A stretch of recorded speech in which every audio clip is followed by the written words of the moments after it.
हमारे साथ मौजूद हैं इस वक्त बाबर सत्तार साहब, अब माहिर कानून है। बाबर सत्तार साहब, बहुत शुक्रिया। बाबर सत्तार साहब, आपने ज़ाहिर वज़ीर आज़म का भी बयान सुना, वो 500 लोगों को जेल में डालने की बात चाइना के हवाले से, आप 400 लोगों को आप समझते हैं कि वाकई पाकिस्तान के कवानीन इतने कमज़ोर हैं कि चीन जैसे, सऊदी अरब जैसा कवानीन हो तो करप्शन ख़त्म हो सकती है? 21 साल से नैब का कानून मौजूद है, 170वें नंबर पर है, चीन तो खुद 87वें नंबर पर है, सऊदी अरब 59वें नंबर पर है। इसके अलावा तरक्की याफ्ता ममालिक करप्शन परसेप्शन इंडेक्स में जो मगरबी ममालिक हैं, जहाँ जमहूरियत है, इदारे आज़ाद हैं, डिलीवर करते हैं, वो उनमें करप्शन बहुत कम है। कि पाकिस्तान को फिर कौन सा मॉडल सूट करता है आपके ख्याल में?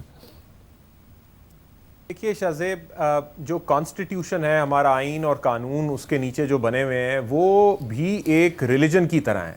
या आप उनमें यकीन रखते हैं या आप उनमें यकीन नहीं रखते।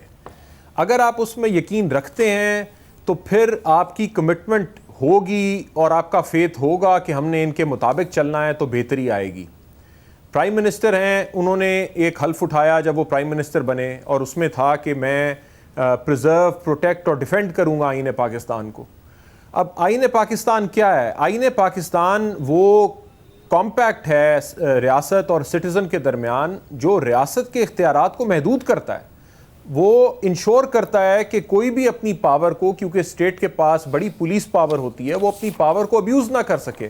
सो वो तो कदगन पे कदगन लगाता चला जाता है। आप फंडामेंटल राइट्स को देखते हैं, आर्टिकल 9 कहता है कि आप किसी की ज़िंदगी नहीं ले सकते, आप उसकी लिबर्टी, उसकी फ्रीडम को सल्फ नहीं कर सकते कानून के तकाजे पूरे किए बगैर। फिर आर्टिकल 10A डाला गया 18वीं तरमीम के बाद, जो कहता है कि आप फेयर ट्रायल और ड्यू प्रोसेस के बगैर कोई काम नहीं कर सकते।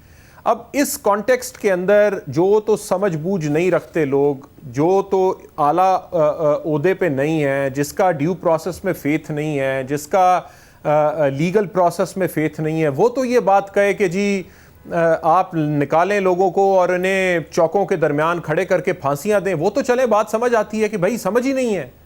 यहाँ पे एक साहब हैं जो सारी ज़िंदगी कानून के रखवाले रहे, सुप्रीम कोर्ट से रिटायर हुए और अब वो नैब के चेयरमैन हैं।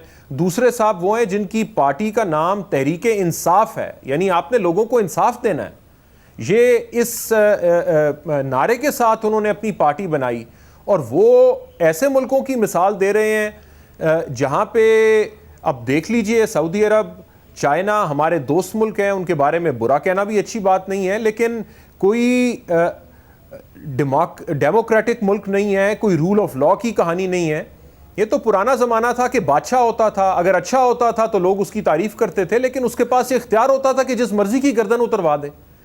तो वहाँ से वो रूल ऑफ मैन का ज़माना था। वहाँ से जब हम रूल ऑफ लॉ के ऊपर आए तो एक दुनिया ने पूरी ने एक प्रोग्रेस की कि हम आज यहाँ पे आके खड़े हैं। अब इस उम्र में रूल ऑफ लॉ के ज़माने में आप फिर वापस जाएं और कहें कि जी हम तो रूल ऑफ मैन चाहते हैं कि जिस मर्जी को हम चाहें बंद कर दें, 500 लोगों को 4 दिनों में बंद कर दें। तो ये कैसी सोच है? और अगर ऐसी सोच के साथ आप चल रहे हैं तो आप कैसे इस मुल्क को आगे लेके जाएंगे, और क्या आप इस मुल्क का बनाना चाहते हैं? मेरी तो ये बात समझ से बाहर है।